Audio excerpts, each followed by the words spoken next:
Hello and welcome to this week's edition of the Cory Sauter Show here at Studio One, Marshall Local Cable Access, and online at SMSUMustangs.com. I'm Kelly Loft, Athletic Communications Director at SMSU, and we're going to look at last week's Mustang football game versus Wayne State College. A tough overtime loss for the Mustangs, losing 48-45. We'll talk about the ball game with the head coach, look at the highlights, and preview this week's game at home against Concordia-St. Paul on Saturday afternoon. And joining us, as always, is the head coach, Cory Sauter. Again, the Mustangs lose 48-45 in overtime to Wayne State College. And Coach, seems like every week this conference pretty darn balanced from top to bottom, and another great example of just the parity in this league. And we've had some great battles so far, and unfortunately this year we've had 4 to 5 really close games, and most of them so far have gone against us, and that was the example, another example on Saturday night.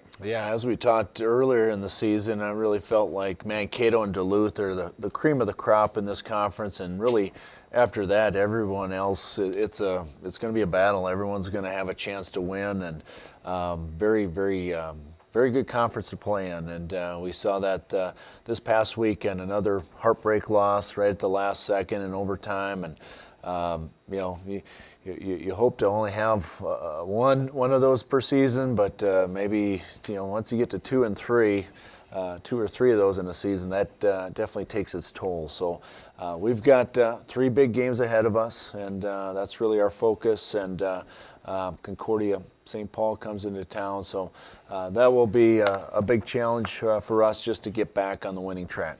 Yeah, you look at some of the numbers, a strange night. Not the numbers that Southwest put up, but the first downs, more for the Mustangs, more rushing yards, threw for 300 yards, 500-plus yards offense. Also had less penalties than Wayne State, but that same thing that's kind of bit the Mustangs here the last month or so has been giving those touchdowns, those kind of, I call them extra touchdowns, a punt 6 or a fumble 6, a pick 6, and you just can't do that in this league, in any league really, to give teams free points. And Wayne State took advantage of a kind of a fluke interception, and really that was the difference in the game. Yeah, no, I mean, when I left the field, I felt like we played pretty solid overall. I mean, defensively, we did some good things.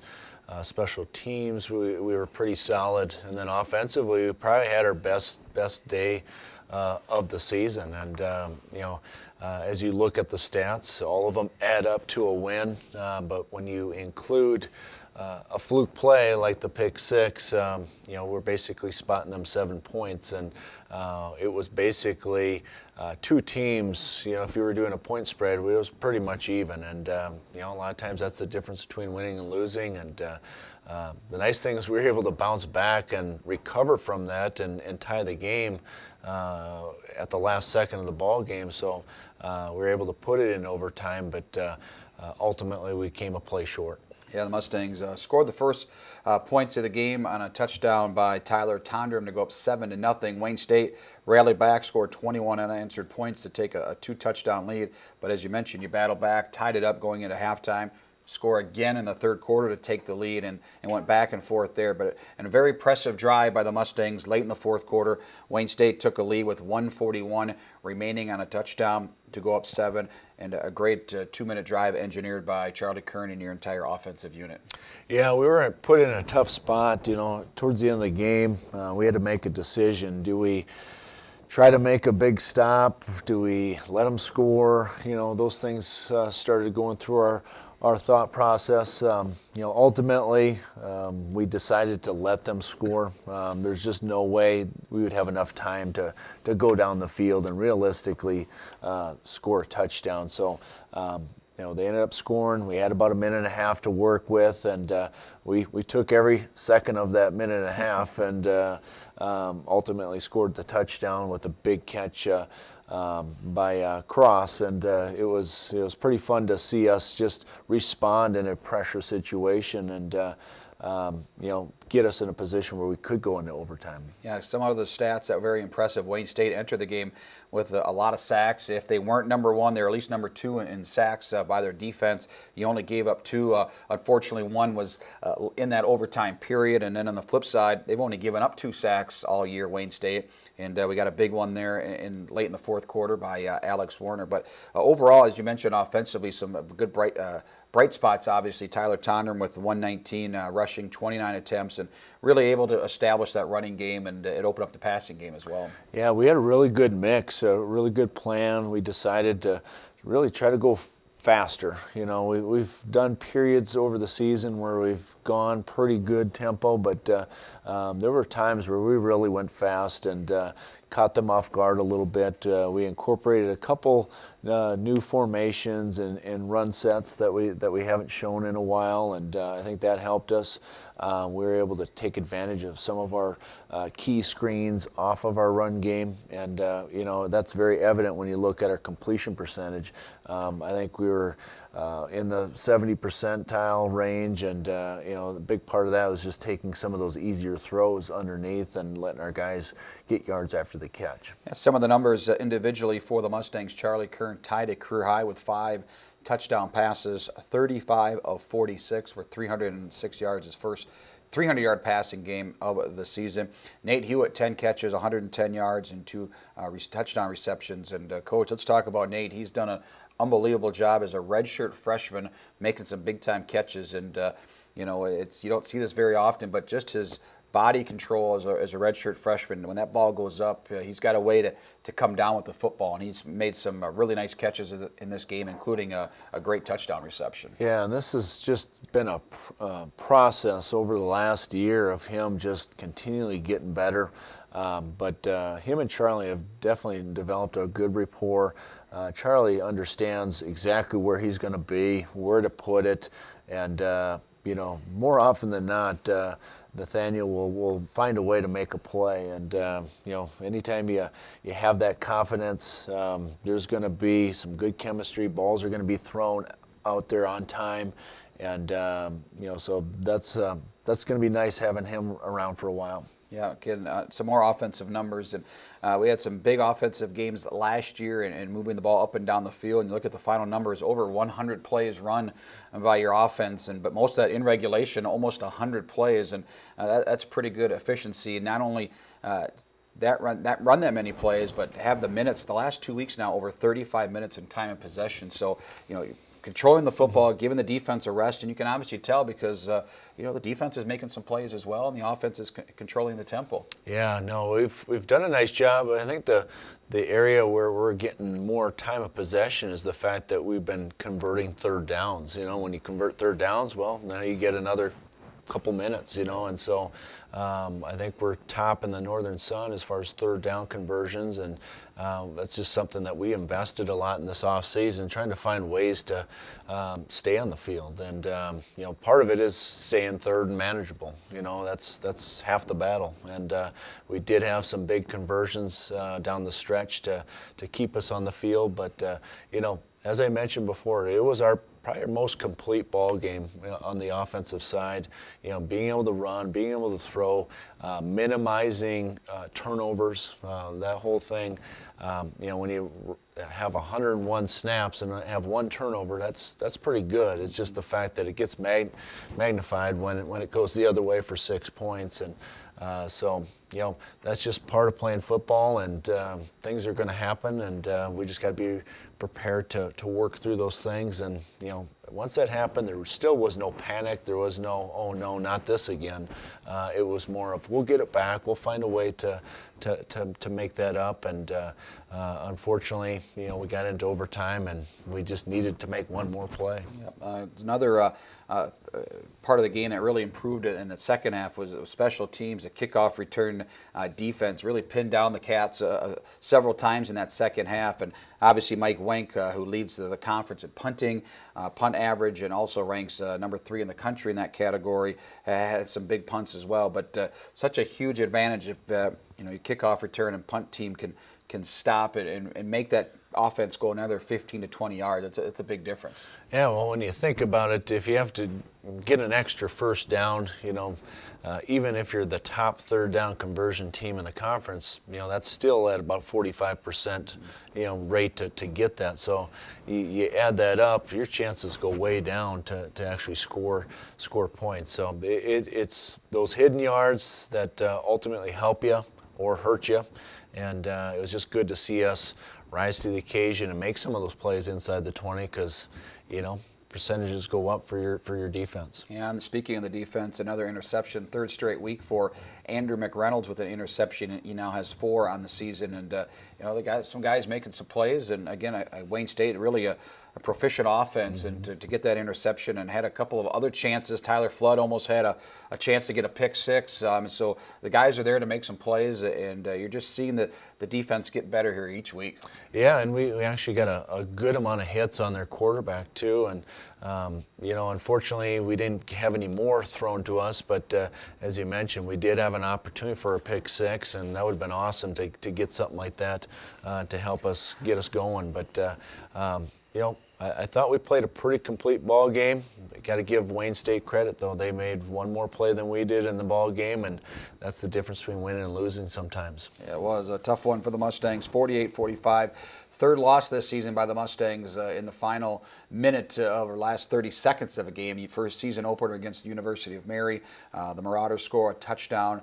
Northern State kicks a field goal basically as time expires, and then the Mustangs here this one in overtime, losing 48-45. There were plenty of highlights from the Schwann Regional Event Center, and we'll take a look at those highlights from the stadium last Saturday night. And Mustangs here going right to left in this first half, and there's a big 21-yard run by Tyler Tondrum. Great opening drive for the Mustangs. Yeah, it's one of the first times we actually scored on an opening drive, and you can see Tondrum lowers his shoulder, puts a defender on his back, very tough run, and it's good to see him get his run game going. Yeah, big 8 yards after that initial hit, and then Tondrum blasts through for the touchdown. Yep, and you know, again, a good example of just going fast, not letting them get set up defensively, and we had a pretty easy hole inside.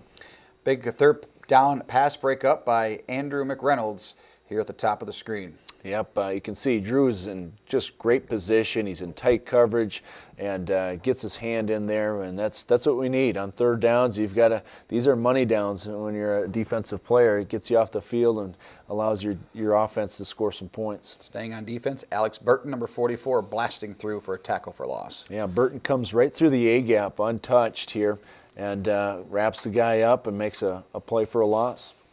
Devontae Stevens has a big season so far as a backup running back, and breaks through here for a big 21-yard run. Yeah, he's really been a very productive back for us this season. You can see a nice jump cut here to his right to find that hole, burst to the outside. We get a block and springs himself out for a nice gain. Mustangs trail 21-7. They cut into that lead here with the Kern to Hewitt touchdown pass. Yeah, we caught him in man coverage here, and we had some crossers and trying to create some lanes and some pick action inside, and does a nice job avoiding the guy that was covering him man to man, and gets in the end zone. And here's the interception at the top of the screen by McReynolds to end a Wayne State drive. And you can see Drew here has his eyes back to the quarterback, so he sees the ball leave the quarterback's hand, so he's in really good position really to become the receiver in this play. And so it's just good to see him. When there's an opportunity to make that play, he actually makes those plays. Mustangs 4th down and 4. Big play here, Kern to Tondrum. Yeah, no, this is right before the half. We actually took a timeout right before this play. Didn't like the original call, and we decided to go to this play. You can see Greenfield does a nice job blocking that defender just to give Tondrum enough to spring him loose and get him on a safety, and he's going to win a lot of those battles. So the Mustangs tied up there with that touchdown, 21-21. They got to stop near the end of the first half after that score, and had maybe a chance, but a good punt by Wayne, and the Mustangs had to run out the clock. So you go into the halftime break up 21, and you really got a lot of confidence. You know you're going to go on defense first, and Mustangs forced a punt right there in that third quarter, and really had some momentum going there into the second half. Yeah, no, we felt good going into halftime, just the way it ended. You know, being able to score a touchdown, there's a lot of energy. We felt like if we just stayed on track and did continued our game plan, we would be in really good shape. And so we actually started that second half on a good note, and you know, it's just good to see us respond and you know, put ourselves in position to win a football game. Yeah, as we mentioned, that at halftime, 21-21 is the score. Wayne State opens up the second half with the ball. They are forced to punt, and the Mustangs go on offense, and that's where we pick up the highlights here in the second half. And a couple of big pass completions, Kern to Cross, this first one, and then Kern to Hewitt. Yeah, here, great pass protection again. We find Cross right around that hash area. It was a nice little soft spot that we found within the defense. It was a good gain for us.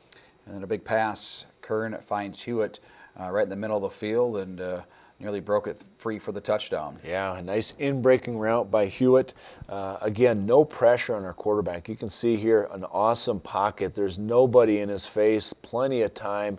He has time to throw it right on the money and almost breaks the tackle to go in for the score. And then the Mustangs get on the board again, and the first career touchdown for Nate Carr. What a great play for him. You know, with it being senior night and him not ever scoring a touchdown, then what a great way for him to have a big play for us in the ball game. And you can just see his excitement after he scores here. I mean, it's like he's just won the Super Bowl, and that's good to see for guys like him. Mustangs lead 28-21, back on defense, and Rakeem Felder and Leon Perry with stops here in the backfield. Yep. Felder with a quick move inside, and Perry's there to finish it up, but really nice quick action in the interior part of the defense. Third down and goal from the 13-yard line, and here's that back shoulder throw, Kern to Hewitt. Yeah, just a sweet throw and catch, and protection's great again, and that's timing, and that's tough to stop. That tied the game at 35, and here's a big sack here in the late in the ball game. Alex Werner with the sack. Yeah, Werner here twists to the outside, and AJ's also there to help clean it up as well. But there's just been relentless pursuit really all night, and he was a tough guy to bring down. Wildcats score to take the lead. Mustangs here in the last minute of the game, and Kern Hewitt on third down. Yeah, big third down conversion. We hit him on an in-breaking route again, and again, good protection. That's where it's all going to start, and Charlie does a good job of finding him. And here's the last play of regulation. Kern finds Cross, touchdown, tie game. As time expires, I mean, it went 0-0 right when he caught it, so there's no chance of doing another play. And puts it in one spot where he can get it, and an amazing catch.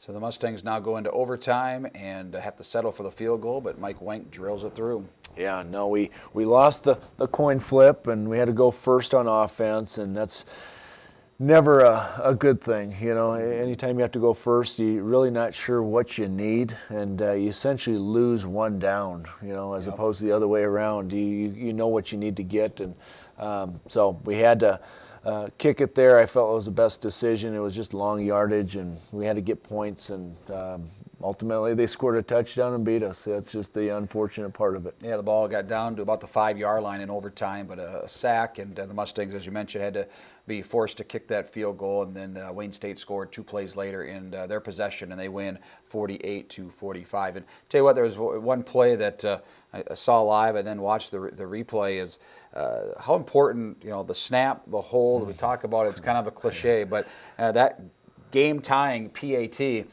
with no time on the clock, Adam Olson, an unbelievable job. That snap basically bounced into him, and he got it down, and you watch the kick, you wouldn't even know anything bad almost happened, but what a great job by Adam Olson. Yeah, no, it's not automatic. We always think it is, but they still have to snap it. You still have to hold it. You still have to kick it. You still have to get height on the football.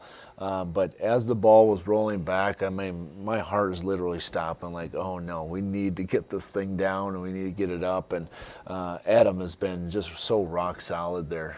He's handled, 95% of the snaps are going to be right on the money, but those 5% that are off, he handles that really, really well. That's the nice thing about having a receiver back there is they're just used to catching balls that are not thrown perfectly, and so you just didn't flinch, put it down, and acted as if nothing else happened. Yeah.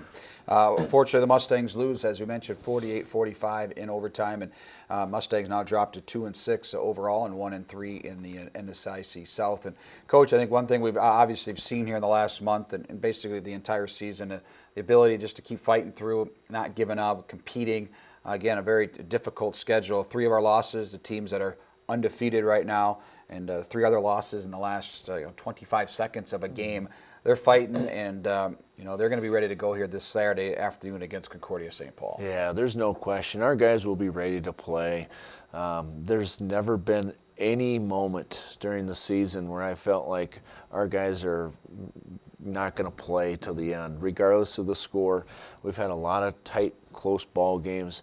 The nice thing is I feel like we're getting better. I mean, we're getting better every week. We're battling. We have some younger players that are really, really hungry to hold on to their starting jobs and things. So, I mean, there's a lot of competition, and it means a lot to them. And, you know, nothing will change this week. We'll play Concordia-St. Paul, a team that essentially is a rival school. I mean, we've had a lot of big games against them, and so nothing's going to change this week for us. I mean, it's just, you know, we get to play them at 1 o'clock at our place, and we want to be able to use that to our advantage and get back on a winning streak. Well, one thing we've seen also the last few weeks, we've had some injuries come up and bite us, and a lot of teams have that, but there's guys that have stepped up, you know, on the offensive line. You have Austin Hilgert, who's playing a lot of snaps now as a starter, and on the defensive line, we'll lose a couple of guys, and guys are coming through, and you look at a guy like Lance Boozer and those particular guys at Leon Perry getting some snaps this year, and they're making some plays. Yeah, no, that's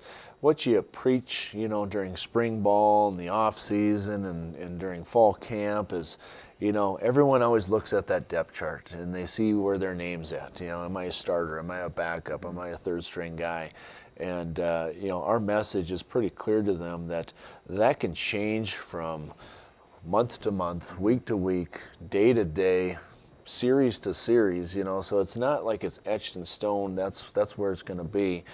So if you're a backup, you need to treat yourself as if you're the starter, and that's how you have to prepare, and that's how you have to get yourself ready to go, because, you know, you're literally one snap away from being our starter. Plus, most of our starters can't play the entire ball game, so it's all part of that. And, you know, you look at just, you know, like our receivers. I mean, all those guys contribute to all positions. We had 9 guys catch footballs in the ball game, and you know, so it's not like we just have one guy we're throwing to or anything like that. So it's just good to see us come together. We're playing some pretty decent football. It's just we just don't have the record to show for it, and you know, but we'll get through that. We'll get some wins as we push forward, and excited about the challenge that comes this week. Yeah, Concordia-St. Paul also 2-6, also 1-3 in the South Division. Has played the exact same schedule, same teams home and away. They've beaten Minnesota Crookston at home. They beat Upper Iowa at home, just like Southwest, and they're coming off a nice win in overtime, beating Upper Iowa this past Saturday. And you know, they've had some injuries as well. They're on a backup quarterback or two, but they're a talented team. They've got a very good special team. Is one of the best kickers of all time in the conference. It seems like he's been kicking for 5 to 6 years, but he had a 56-yarder last week against Upper Iowa. But you know, Concordia obviously very strong defensively. They had an NFL draft pick last year. But talk about what the Golden Bears are going to bring to the stadium on Saturday afternoon. Well, one thing that Concordia usually always has every single year is just good athletes. I mean, just across the board, whether you're talking about offense or defense, they've got some good-looking kids that can make plays. And so we're going to have our hands tied a little bit there. We've got to make sure that we play our game. We don't play their game. We have to stay within what we've been doing. I mean, we're going into week 9 now. We have an identity. We want to stay with that, and we're not going to change for these last 3 weeks. We're going to stick with it. We're going to try to do what we do just a little bit better. And if we do that, if we believe in that, I think we'll have some success. Well, the Mustangs now have 3 games left, all afternoon games, and it starts this Saturday, 1 o'clock, our first afternoon game at the Schwann Regional Event Center on Saturday, November 1st, as the calendar flips over, as the Mustangs take on the Golden Bears. Mustangs won last season's meeting at the Metrodome, and they'll be back at it looking for their 3rd straight win over the Golden Bears this Saturday, 1 o'clock at the Schwann Regional Event Center.